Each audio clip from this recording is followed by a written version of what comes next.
Un couple conservateur qui privilégiait son jeune fils au détriment de sa fille aînée a été frappé par le karma lorsque le garçon a grandi et est devenu un casse-pied. John et Mary étaient vieux jeu. Tout le monde dans leur rue en était conscient. Ils agissaient différemment de leurs voisins et avaient des croyances différentes. L'une de leurs croyances les plus importantes était que l'enfant de sexe féminin est moins important que l'enfant de sexe masculin. Ils avaient 2 enfants, un garçon nommé Junior et une fille nommée Lydia. Junior était le plus jeune des 2, mais il recevait toute l'attention et l'empathie de ses parents parce qu'il était un garçon. Lydia était le plus souvent ignorée jusqu'à ce qu'il soit temps de faire les tâches ménagères. Il se souciait à peine d'elle, et si elle les approchait avec des problèmes qu'elle devait résoudre, il la faisait taire. Dit-elle un jour à sa mère. A dit sa mère plus tard dans la journée, sa mère lui a fait utiliser des ciseaux pour cisailler son pantalon au niveau des genoux. De cette façon, personne ne saurait qu'il a été déchiré. Lydia a vécu sa vie comme ça. Plus son frère grandissait, plus ses parents lui accordaient de l'attention et des ressources. Pendant ce temps, il la traitait toujours comme une femme de ménage. C'est un comportement que son frère, Junior, a rapidement adopté. Il lui donnait des ordres, et plutôt que de la laisser lui donner une leçon, ses parents le soutenaient, allant parfois jusqu'à la punir avant lui pour apaiser sa colère après une dispute. Leurs disputes sont devenues si intenses qu'un jour, son frère a révélé son désir de devenir un enfant unique. A-t-il dit ? A rétorqué Lydia. Ses réponses agaçaient toujours son frère, et cela ne faisait que lui tordre l'esprit avec plus de rage envers elle. Lydia ne pouvait avoir un peu de répit que lorsqu'elle allait chez son grand-père pendant l'été. Junior allait généralement dans un camp musical bien financé, mais Dieu a interdit qu'il dépense la même somme pour Lydia. Alors, il l'en a simplement confié à son grand-père, qu'il aimait beaucoup. Ses parents l'ignoraient et ne se souvenaient de l'appeler que lorsqu'il avait besoin d'une faveur. Une fois, après la fin de l'été, ses parents ne sont pas venus la chercher chez son grand-père. Cela l'a rendue triste, mais son grand-père lui a remonté le moral en l'emmenant faire du shopping. Elle était extrêmement heureuse car tous ses vêtements étaient devenus trop rapiécés pour être utilisés. Cela l'a décidé à rester définitivement avec lui, et elle a appelé ses parents pour le leur faire savoir. Leur a-t-elle dit au téléphone. Elle espérait qu'ils ne seraient pas d'accord, mais au lieu de cela, il semblait enthousiasmé par l'idée. A dit sa mère. Exclamait son père. Comme s'il avait attendu qu'elle fasse une telle offre, et cela brise le cœur de Lydia. Mais elle sait que c'est ce qu'il y a de mieux à faire et elle décide d'assumer sa décision.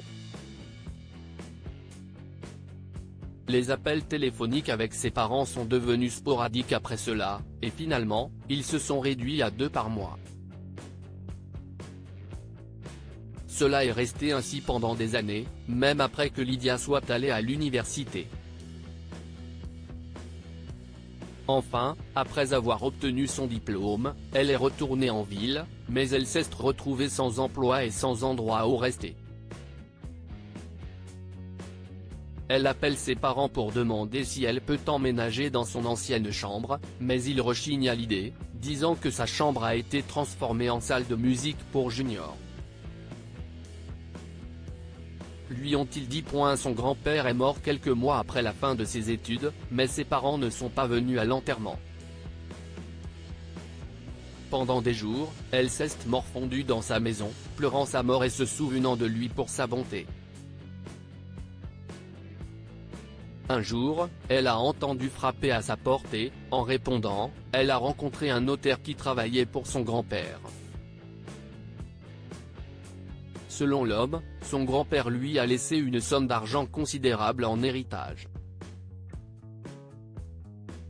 Apparemment, l'homme âgé avait économisé toute sa vie et, à sa mort, il s'était arrangé pour que Lydia hérite de tout. Elle était riche.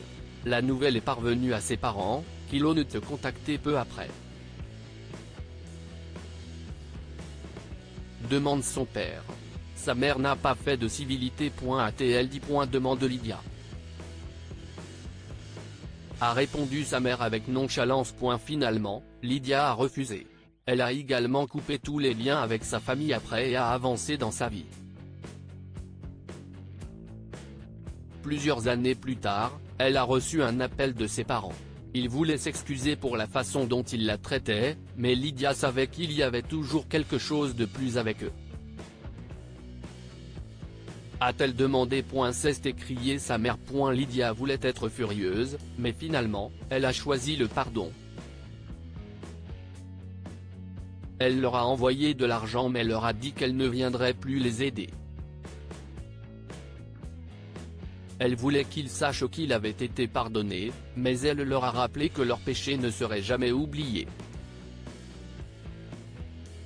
Quoi avons-nous appris de cette histoire ? Ne jamais faire de favoritisme entre les enfants. Jean et Marie ont choisi d'idolâtrer leur fils tout en ignorant leur fille. Le favoritisme a fait que le garçon a été gâté, et il est devenu une personne égoïste qui a fini par causer beaucoup de peine à ses parents. Le pardon n'est pas facile, mais il est important.